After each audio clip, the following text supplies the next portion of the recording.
سلام تماشابینان گرامی، خلاصه خبرهای مهم 29 اپریل تاجیکستان و منطقه را از پایگاه خبری بامداد برایتان پیشکش میکنیم. شروع میکنیم از یک نگاه کوتاه به سرخط خبر مهم روز در این برنامه. تعجیلی تاجیکستان شهروندانش خواست موقتا به روسیه سفر نکنند. مسکو به روسیه راه نیافتن مهاجران تاجیک را به چاره‌های پیشگیری از تروریسم علاقه‌مند کرد. تنها در فرودگاه ونوکووی مسکو قریب 1000 تاجیک را به روسیه راه ندادند. در پتربورگ به مهاجر ازبک برای نجات آدمان لباس کاری و صورت تحفه کردند. ساکن دیوشتیچ سر قهر همسر و خوشدامن سابقش را با تبر زده کشته است. و اکنون تفصیلات خبرها. وزارت کارهای خارجه تاجیکستان در آخرین ساعت‌های شب 27 اپریل سال 2024 با نشر یک توصیه تعجیلی از شهروندان این کشور خواسته است که موقتا از سفرهای بی ضرورت به روسیه توسط همه گونه واسطه‌های نقلیات خودداری کنند. وزارت کارهای خارجه جمهوری تاجیکستان به شهروندان جمهوری توصیه می‌دهد که از سفر به قلمرو روسیه توسط همه واسطه‌های نقلیات بی ضرورت موقتا خودداری نمایند. گفته می شود در بیانیه کوتاه اداره سیاسی خارجه تاجیکستان. در تاریخ روابط دیپلماتی تاجیکستان و روسیه این بار اول است که دوشنبه در رابطه با شرایط شهروندانش نسبت به مسکو چنین برخورد شدید نشان می دهد. درباره سبب‌های چنین اقدام تا حال یگان شرح رسمی نشر نشده است، ولی کارشناسان بر اینند که این قدم دوشنبه بیانگر خیلی سرد شدن مناسبت‌های بین دو کشور است که در طول بیش از 30 سال نه فقط شریک استراتژی بلکه اتفاقچی دانسته می شدند. این توصیه بی سابقه به شهروندان تاجیکستان با درخواست خودداری از سفرهای بی ضرورت به روسیه و آن هم توسط همه واسطه‌های نقلیات در پی گزارش‌های رسیده درباره علاقه چندین شبانه روز باز در ماندن صدها شهروند تاجیکستان در مرز روسیه با قزاقستان و همچنین در دست کم فرودگاه‌های ونوکووی شهر مسکو است. شهروندان تاجیک میگویند تنها تاجیک‌ها را بدون تفتیش موشکافانه به قلمرو روسیه راه نداده ایستادند. با گفته آنها پیش از عبور مرز از هر شهروند تاجیکستان حتی تلفنشان را گرفته درونش را میکوبند که آیا صاحبش به سامانه‌ها و کانال‌های افراطی سر زده برنامه‌ها و موضوعهای گروه‌های افراطی را تماشا یا گوش میکرد یا نه. روز 26 اپریل سال 2024 حتی سفیر روسیه در تاجیکستان سیامین گریگوریف را در رابطه با این مسئله به وزارت کارهای خارجه تاجیکستان دعوت کردند. به مد نظر سفیر نگرانی جانب تاجیکستان عاید به حالت بی اساس منع ورود به قلمرو روسیه برای شهروندان تاجیکستان که خصوصیت عمومی پیدا کردند رسانیده شد. گفته میشد در اطلاعیه وزارت خارجه تاجیکستان. ولی روز 27 اپریل ناظران امور مورد توجه ویژه مقامات روسیه قرار گرفتن شهروندان تاجیکستان را تفتیش‌های موشکافانه ما شهروندان تاجیکستان در مرز روسیه با قزاقستان و همچنین در دست کم فرودگاه‌های ونوکووی شهر مسکو روز 22 اپریل سال 2024 درست یک ماه بعد حمله خونین روز 22 مارت در تالار کنسرتوی کروکوس سیتی هال در شهر کراسنogorsk در کنار مسکو که 145 کشته به جا گذاشت جاری گردید. وزارت کارهای خارجه روسیه شب 27 اپریل سال 2024 بار نخست به طور رسمی خبرهای رسیده درباره به قلمرو روسیه راه ندادن شهروندان تاجیکستان را شرح داد و در گذرگاه‌های مرزی روسیه مدت طولانی جمع شدن شهروندان خارجی را با چاره‌های پیشگیری از تروریسم علاقه‌مند کرده و امیدوار حسن تفاهم در این بابت شد.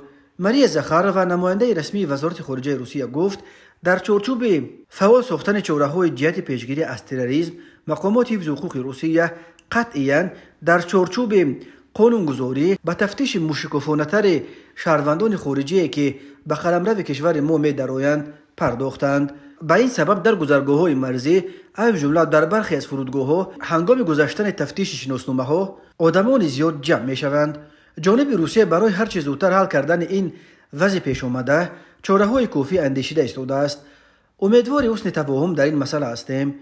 زاخارova تاکید کرد که چنین اقدام تبعیت موقتی نداشته صرف نظر از ملیت شخصانی که وارد کشور میشوند صورت میگیرند. او افزود که در عین زمان یگان تغییر و علاوه در روی خط سبب‌هایی که میتواند باعث به مرز روسیه راه ندادن شهروندان خارجی شود اضافه نشده است و خارجیان در صورت داشتن همه حجت‌های لازم به روسیه راه داده می‌شوند. یادآور می‌شویم وزارت کارهای خارجه تاجیکستان شام 27 اپریل سال 2024 با نشر یک توصیه تعجیلی به شهروندان این جمهوری توصیه داده است که از سفر به قلمرو روسیه توسط همه واسطه‌های نقلیات به ضرورت موقتا خودداری نمایند. در تاریخ روابط دیپلماتی تاجیکستان و روسیه این بار اول بود که دوشنبه در رابطه به شرایط شهروندانش نسبت به مسکو چنین برخورد شدید نشان می‌دهد. تفتیش‌های موشکافانه شهروندان تاجیکستان در مرزهای روسیه به حمله خونین روز 22 مارس در تالار کنسرت‌های کراکوس سیتی هال در شهر کراسنogorsk در کنار مسکو که 145 کشته به جا گذاشت بستگی می‌دهند. نماینده رسمی وزارت کارهای خارجه تاجیکستان شاهین صمدی روز 28 اپریل سال 2024 در پاسخ به سوال خبرنگاران درباره وضع شهروندان تاجیک در فرودگاه‌های پایتخت روسیه در مانده گفت که وضع شهروندان تاجیکستان در فرودگاه‌های مسکو در مانده مرکب باقی می‌ماند. پاسخ او را سامانه رسمی وزارت خارجه تاجیکستان نشر کرده است. بنا به اطلاع وزارت خارجه وضع شهروندان تاجیک به خصوص در فرودگاه‌های ونوکووا سخت بوده. در منطقه موقتا نگاه داشتن شهروندان در این فرودگاه در یک شرایطی که جوابگوی معیارهای بهداشتی نیست به حالت تا پایان روز 27 اپریل 954 شهروند تاجیکستان قرار داشتند. صمدی گفت در بین شهروندان درمانده دانشجویان تاجیک هم هستند که طبق کوتای حکومت روسیه در قلمرو آن کشور تحصیل میکنند. به حساب وزارت بعد انتظاری‌های چندین ساعته از میان شهروندان تاجیک در ونوکووا درمانده به 322 نفر اجازت ورود به قلمرو روسیه دادند. در همین حال بنا به اطلاع دریافتی مقامات روسیه قصد دارند که 306 نفر را بر روی خط اخراج شدگان شامل کنند. شماره شهروندان علاقه اخراج شده به 27 نفر رسیده است. چنین چاره‌های محدود کننده استثناءً نسبت به شهروندان تاجیکستان روی دست گرفته شدند. تاکید شده است در پاسخ وزارت. شاهین صمدی گفته است که وضع در فرودگاه‌های دیگر پایتخت روسیه ژوکوفسک، دمدیدو و شریمتو نیز مرکب بوده. 10 شهروند در این فرودگاه‌ها درمانده تاجیکستان نیز در شرایط خیلی نامناسب قرار دارند. به دلیل آنکه شهروندان تاجیکستان با مقدار کافی خوراک گرم تامین کرده نمی‌شوند، دیپلمات‌های تاجیک در همکاری با نمایندگان جمعیت‌های مهاجران تاجیک به فرودگاه‌های ونوکووا خوراکواری می‌برند. بر علاوه با مقصد در جایشان رساندن کمک ضروری به هموطنان، خدمات کنسولی نمایندگی دیپلماتی تاجیکستان در مسکو ستاد فوری شبانه روزی تشکیل کرده است. خبر داده است نماینده رسمی وزارت خارجه تاجیکستان. یادآور می‌شویم وزارت کارهای خارجه تاجیکستان شام 27 اپریل سال 2024 با نشر یک توصیه تعجیلی از شهروندان این کشور خواسته است که موقتا از سفرهای بی ضرورت به روسیه توسط همه گونه واسطه‌های نقلیات خودداری کنند. در تاریخ روابط دیپلماتی تاجیکستان و روسیه این بار اول است که دوشنبه در رابطه به شرایط شهروندانش نسبت به مسکو چنین برخورد شدید نشان می‌دهد. تماشابینان عزیز، یادآور می‌شویم خلاصه مهمترین اخبار تاجیکستان را از پایگاه خبری بامداد تماشا دارید. برنامه را ادامه می‌دهیم.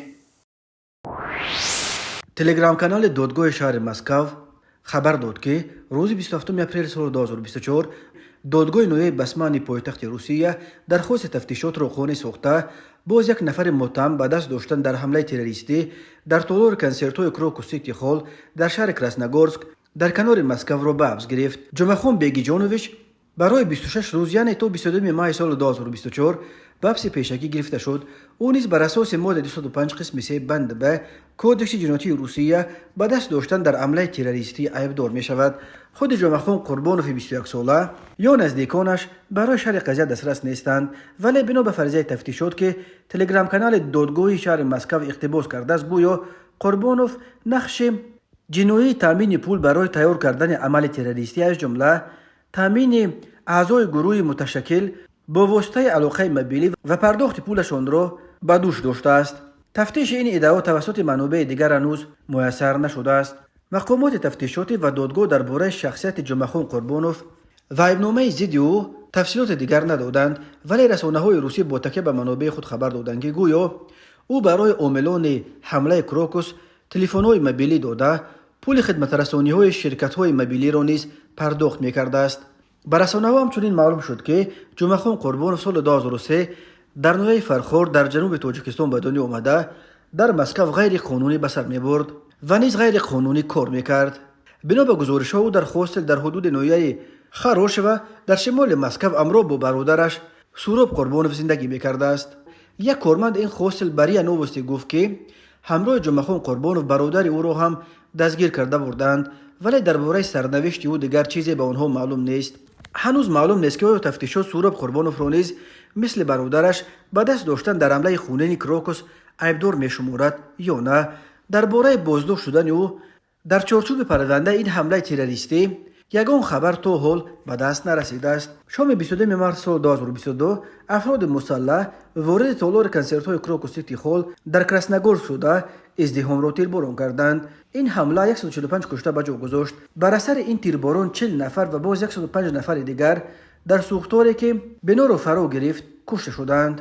در عموم با اتهام مربوط به حمله تروریستی کراکوس در روسیه تا امروز 19 نفر دستگیر شدند که 17 نفرش از تاجیکستانند. حاکم نوحه ادمیرالسکی شهر سنت پترزبورگ روسیه با نشر چند عکس در صحیفه‌اش در شبکه کانتاکت خبر داد که با مهاجر ازبک اولمجان ابراهیموف برای نجات آدمان از سوختار لباس کاری راهروبی و همچنین یک نقاشی را به گفته او کودکان مخصوص برای این راهروب قهرمان کشیدند توفه کرده است. اولمجان ابراهیموف برای توسط لوله‌ها چالوکانه به قبط سیم بینو برآمدن و با کمک ساکنان شتافتنش حتی چلاویک پاوک نام دادند و اما توفه‌های برای این مرد قهرمان انتخاب کرده رئیس نوحه بسیاری ها را ناراضی کرد. کارگران سرگی اویرچوک را اجازه دادند که نخود برای قهرمانی با جای اردن مدال و مکافات ارزشمند به او لباس کاری توفه کنند.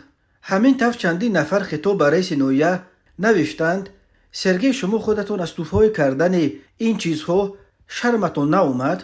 شرم باید دارید. لباس کاری را به این هم باید بدهند. توفه کردن نقاشی به آدمی که یک معاش ناچیز میگیرد مثل بر رویش توف کردن است. ساعت 6:30 صبح 25 اپریل سال 2024 در سنت پترزبورگ راهروب زاده ازبکستان اولمجان ابراهیموف با لوله‌ها به قبط سیم بنا برآمده چند نفر را از منزلی که آتش گرفته بود بیرون آورد و نجات داد. لحظه به واسطه لوله‌ها چالوکانه با کمک آدم‌ها شتافتن او را کدامی از راهگذران ثبت و در اینترنت نشر کرد. این ویدیو به یکی از ویدیوهای پرتماشابین روزهای اخیر تبدیل یافته است. او قهرمان واقعی است می نویسند تماشابینان این ویدیو. اولمجان در صحبت با نشریه کامسomolskaya pravda سنت پترزبورگ جریان حادثه را چنین نقل کرد: ساعت 6 صبح بود و من تازه به کار آمده بودم.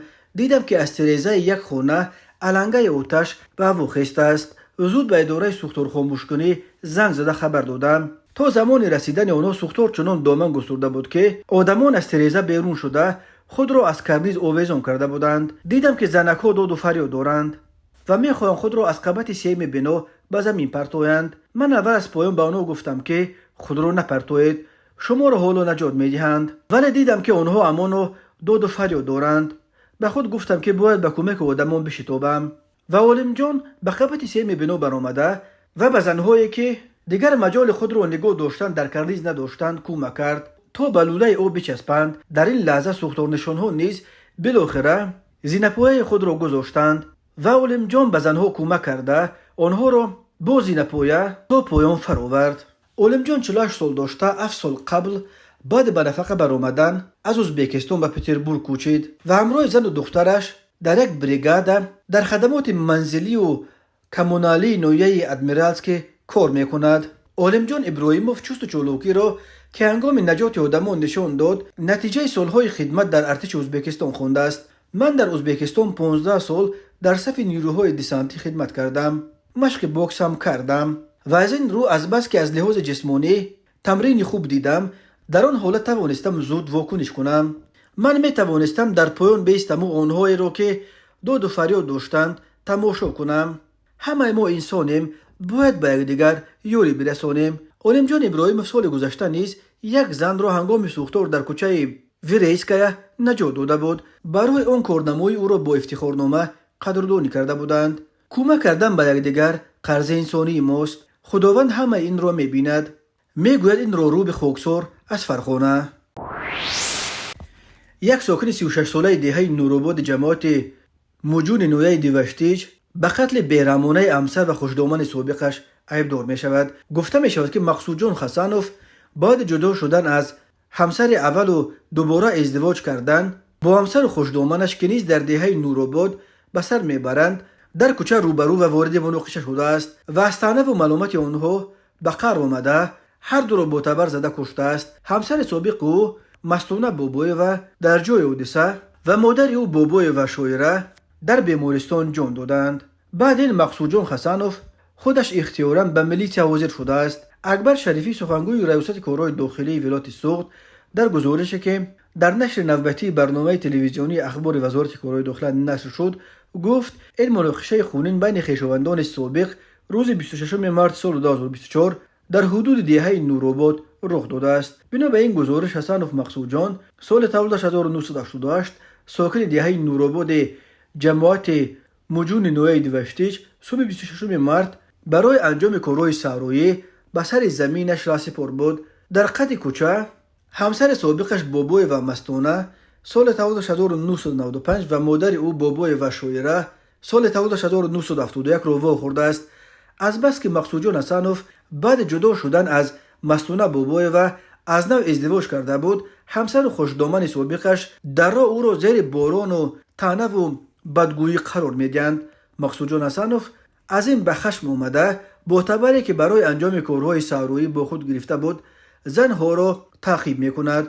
مادر دختر برای نجات جان خود به سن حولی یک همدیهشان در آمدند. میخواهم پنهان شوند ولی مقصود جان حسنوف از پی آنها وارد حولی شده هر دو را با تبر به قسمت سر و رویشان زده از پای می افتاند. خود مقصود جان حسنوف در گزارش نشر شده جریان حادثه را چنین نقل کرد: اول اوچش را زدم، من دخترش را زدنی نبودم لیکن دخترش از قفا قپید و بعد من اوچش را باز میزنم گفته دخترش را هم زدم و هر دویش غلطیدند. بعد صاحب خونه آمد و از دستم داشت و من بر اومده رفتم. مستونه بابوی و در جای حادثه و شایره بابوی و در بیمارستان به هلاکت رسیدند. مقصود جان حسنوف از جای حادثه اول به صحرا رفته تبر را پنهان کرده است و سپس به شعبه میلیسیا نویه رفته خود را به مقامات سپرده است. به مقصود جان حسنوف طبق قسم دوم ماده 104 کودکس جنایتی تاجیکستان برای کشتار 2 نفر با بیرحمی مخصوص همچون جزا از 15 تا 25 سال زندان یا حبس عمرباد تهدید میکند.